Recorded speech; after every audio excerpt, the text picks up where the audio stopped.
వికారాబాద్ జిల్లా కలెక్టర్ కార్యాలయంలో నిర్వహించిన వేడుకల్లో భాగంగా విధి నిర్వహణలో ఉత్తమ ప్రతిభ కనబరిచిన 29 మంది పోలీసు అధికారులు మరియు సిబ్బందికి జిల్లా కలెక్టర్ మరియు ఎస్పీ చేతుల మీదుగా ప్రశంసా పత్రాలు అందజేశారు. ఈ గౌరవాన్ని అందుకున్న వారిలో Darur circle CI CH Raghuramulu, Mominpet SI M Aravind ప్రముఖంగా ఉన్నారు.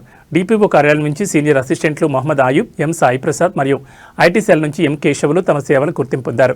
జిల్లాలోని వివిధ ప్రత్యేక విభాగాల నుంచి G Krishna, S Pramila, K Meena, T Ramakrishna, M Parvatheesam మరియు పి చంద్రశేఖర్ ప్రశంసా పత్రాలు అందుకున్నారు. సామాజిక సేవలో భాగంగా భరోసా కేంద్రం support person G Heptiba, task force head constable V Ramesh కూడా ఈ జాబితాలో నిలిచారు.